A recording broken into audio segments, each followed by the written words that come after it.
بسم اللہ الرحمن الرحیم۔ معزز سامعین، محترم امام و خطیب صاحب، آج 12 رمضان ہے اور 2 مارچ 2026 ہے۔ ہم سب غمگین ہیں، بلکہ پورا عالم اسلام غمگین ہے۔ ابھی گزشتہ 2 دنوں سے جو خبریں آ رہی ہیں، ایران پر اسرائیل اور امریکہ کے لگاتار حملے اور اس کے نتیجے میں کل بہت بڑا نقصان ایران میں ہوا ہے۔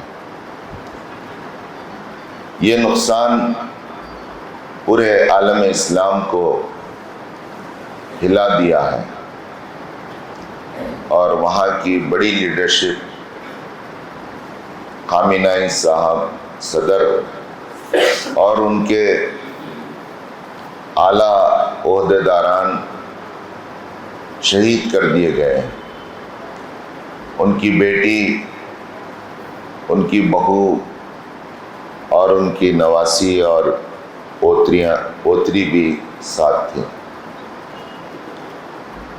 یہ ایک ظالم مملکت اسرائیل کے اشارے اور اس کے ظلم کے منصوبوں کے مطابق ہو رہا ہے۔ یہ جو کچھ ہوا ہے، اس پر پوری دنیا میں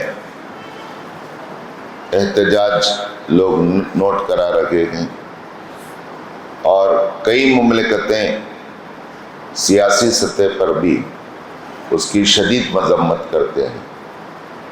آج کا یہ ہمارا اجتماع مسجد ابراہیم خلیل اللہ بیدر کا بھی کل ہونے والے اسرائیل اور امریکہ کے ایران پر اٹیک کے نتیجے میں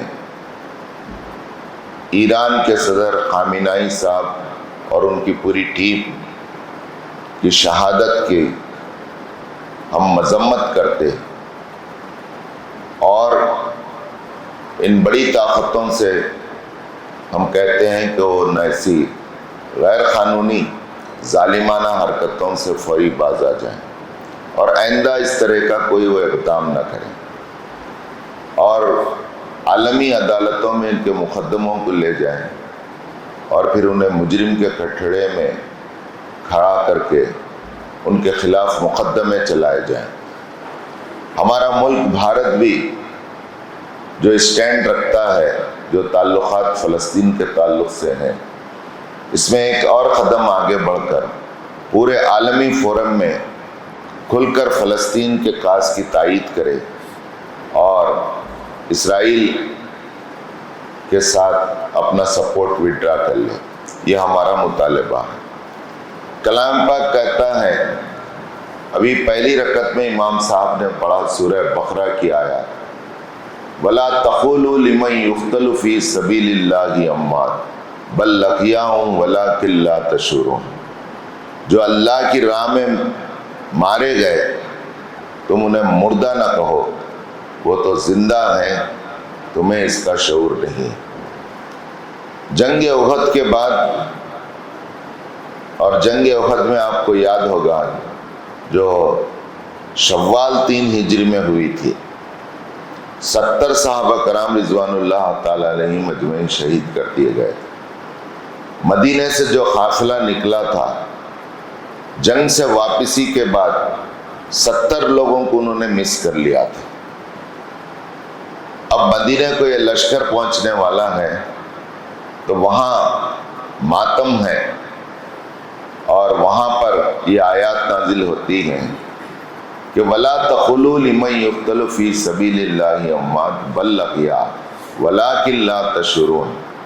دیکھو جن کے بھی باپ چلے گئے ہیں، بیٹا چلا گیا ہے، وہ یہ نہ سمجھیں کہ وہ مر گئے ہیں، نہیں، وہ زندہ ہیں، اور انہوں نے کام کو زندہ کیا ہے، اور حقیقت میں وہ اللہ کے پاس زندہ ہیں اور رزق پا رہے ہیں، اس کا تمہیں علم نہیں۔ حدیث شریف میں آتا ہے کہ ان شہداء کے لیے عرش اعظم کے نیچے اللہ تعالیٰ نے کچھ فلاور پاٹس رکھے ہیں. ان فلاور پاٹ میں یہ شہداء چھوٹے چھوٹے خوبصورت پرندوں کے مانند وہاں دانے چگ رہے ہوں گے اور وہ زندہ ہیں. ابھی آپ دیکھیے خامنہئی صاحب اور ان کی ٹیم ایک لخت چلی گئی، اڑا دی گئی.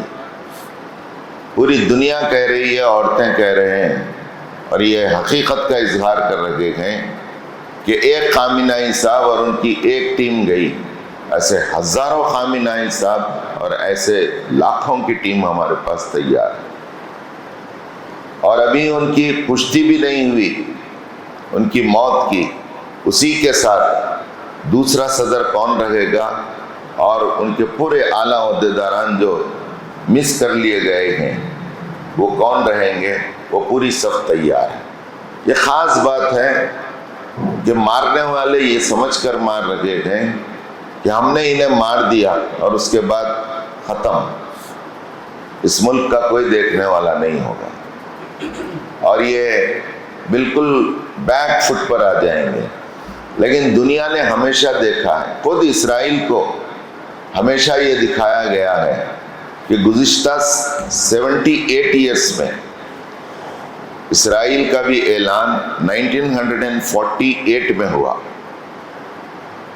گزشتہ 78 سال سے یہ ظالم جو عالم اسلام کے بیچ و بیچ گویا کہ اس کے سینے میں خنجر کی طرح بیٹھا ہوا ہے، وہ یہی سمجھتا تھا کہ میں نے ایک صف کو ہٹا دیا، لیکن وہاں دوسری تیسری صف فوری موجود رہتی. ایک علم لے کر جو ذمہ دار یا وہاں کا کمانڈر آگے بڑھتا تھا اس کے ہاتھ کاٹ دیے جاتے اور وہ علم گر جاتا اور یہ سمجھتے کہ وہ شکست ہو گئی. لیکن ایسے کئی کمانڈر آگے بڑھتے اور اس علم کو تھام لیتے. یہی معاملہ آپ دیکھیں گے کہ پورے عالم میں اور خاص طور سے ہندوستان میں لکھنؤ اور سری نگر میں اور دیگر مقامات پر جہاں جہاں شیعہ لوگ ہیں وہ بیٹھے نہیں. انہوں نے ایک اپنا ماتمی جلوس نکالا اور جلوس میں عورتیں تک کہہ رہی ہیں کہ ایک خامنہئی چلے گئے لیکن ایسے ہزاروں خامنہئی ہمارے پاس ہیں. ہم نے ایک خامنہئی کو پیدا نہیں کیا، ایسے کئی خامنہئی ہم نے پیدا کیے ہیں اور وہ تیار ہیں. تو انشاءاللہ یہ کاز کے لیے ایک نہیں، ایک کے بعد کئی صفیں تیار رہیں گی. یہ شہادت گئے الفت میں قدم رکھنا ہے. لوگ سمجھتے ہیں کہ مسلمان ہونا آسان ہے. یہاں یہ مسائل آتے رہیں گے. ان مسائل کو فیس کرتے ہوئے ہمیں زندگی گزارنا ہوگا. مایوس ہونے اور ڈرنے گھبرانے کی ضرورت نہیں ہے. انشاءاللہ حالات اللہ کے ہاتھ میں ہیں. حدیث میں ہے کہ حالات کی ڈوری اللہ کے ہاتھ میں، اور وہ دیکھ رہا ہے کہ اس ڈوری کو کتنا ڈھیل دی جائے اور کہاں اس ڈوری کو کھینچا جائے. تو انشاءاللہ پورے اس کے نظر میں ہے اور کوئی کہیں جانے والا نہیں ہے. واللہ محیط بالکافرین، اللہ پورا گھیر لے گا کافروں. یہ چند دن کے حالات ہیں. انہیں پورا ڈر ہے کہ ہم ظالم ہیں، ہم قابض ہیں، ان کی نیند حرام ہے. اطراف سے پورا عالم اسلام ہے. ہم جہاں فلسطین تھا وہاں آ کر بیٹھ کر اسرائیل بنائے اور اعلان کر رہے ہیں. کون بھی کبھی بھی 24 گھنٹے کے کسی سیکنڈ میں بھی ہم پر حملہ کر سکتا ہے. اس لیے انہوں نے ایسے ہتھیار خود تیار کیے اور اپنے ہم نوا امریکہ سے لیے ہیں جو ان کی معیشت کا 70% اس میں لگاتے ہیں اور ان کی نیندیں حرام ہیں. تو وہ سکون سے نہیں رہ سکتے. سورہ بقرہ میں ہے سکون سے وہ نہیں رہ سکتے اور ان کے اوپر اللہ کی لعنت اور پھٹکار. تو انشاءاللہ ہمارے دل مغموم ہیں، عالم اسلام غم زدہ ہے. اللہ تعالیٰ سے ہم یہی دعا کریں گے کہ اے اللہ ان شہداء کی تو مدد فرما، ان کی مغفرت فرما، ان کے درجات کو بلند فرما، اور ان کی ذریعے سے جو جگہ خالی ہوئی ہے اللہ، ان سے بہتر نعم البدل لا کر ان جگہوں پر کھڑا کر دے۔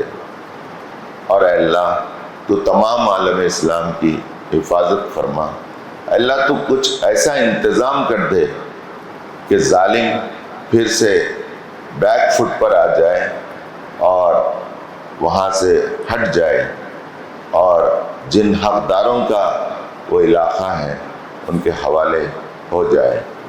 حدیث میں ہے اللہ کے رسول کہتے ہیں اللہم شتت شملہم اللہم مزق جمعہم اللہم دمر دیارہم۔ اے اللہ اگر ان کے حق میں ہدایت نہیں ہے تو ان کو تباہ و برباد کر دے۔ اے اللہ ان کو رکھنے کی ضرورت نہیں، ان کو بکھیر دے اور ان کو ہٹا دے اور دفع کر دے۔ انشاءاللہ اللہ تعالیٰ ہماری ان دعاؤں کو سن رہا ہے اور ہماری ان دعاؤں میں دم خم ہے۔ انشاءاللہ اللہ کا اندھیر ہے، اندھیر نہیں ہے۔ ہم سب کی دعائیں اے اہل ایران اور وہاں کے عوام، ہمارے دعائیں آپ کے ساتھ ہیں، ہماری ہمدردیاں آپ کے ساتھ ہیں۔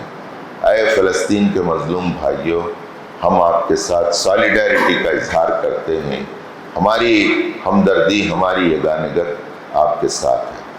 آخری بات یہ کہ یہ سب کیوں ہے؟ یہ سب اس لیے ہے کہ ہم سب مسلمان ہیں۔ مسلمان کو کسی سرحد اور ملکوں میں بانٹا نہیں جاتا۔ مسلمان ایک امت مسلمہ عالمگیر امت کا نام ہے۔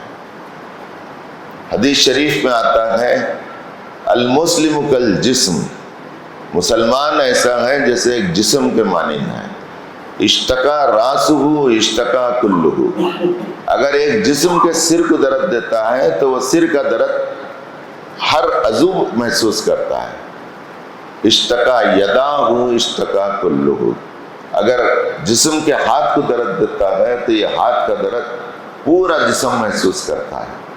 اسی طرح عالم اسلام میں کہیں اچھی خبریں آتی ہیں، انہیں فتح نصیب ہوتی ہے، کامیابی سے وہ ہمکنار ہوتے ہیں، تو آپ دیکھیں گے کہ دنیا کے سارے مسلمان خوش و خرم رہتے ہیں اور شکرانہ نمازیں ادا کرتے ہیں، اللہ کا شکر بجا لاتے ہیں۔ اور دنیا میں کہیں بھی عالم اسلام میں مسلمانوں کو تکلیف ہوتی ہے اور ان کا نقصان ہوتا ہے تو آپ دیکھیں گے ان کے دل اندر سے پسیجتے ہیں، ان کی ہمدردی کے لیے دعائیں کے لیے ہاتھ اٹھتے ہیں اور بے چین و بے قرار رہتے ہیں، یہاں تک کہ انہیں جو تکلیف پہنچی ہے وہ دفع نہ ہو جائے۔ اور وہ دور ہیں اور ہم یہاں ہیں، لیکن ہم جو کچھ کر سکتے ہیں، ہم جتنے کے مکلف ہیں وہ کیے بغیر نہیں رہتے۔ یہ ہے ہمارے ایک عالمگیر امت ہونے کی کوالٹی، یہ ہے ہماری ایک مسلمان ہونے کا ایک اٹیچمنٹ۔ یہ جو اٹیچمنٹ ہے کلمے کی بنیاد پر، یہ اٹیچمنٹ دنیا کی کسی قوم کو نصیب نہیں ہے۔ انشاءاللہ یہ درد ملت ہے، یہ درد ملت جب تک زندہ ہے، یہ امت عالمگیر امت ہے، اسے کوئی توڑا نہیں جا سکتا۔ وآخر دعوانا ان الحمدللہ رب العالمین۔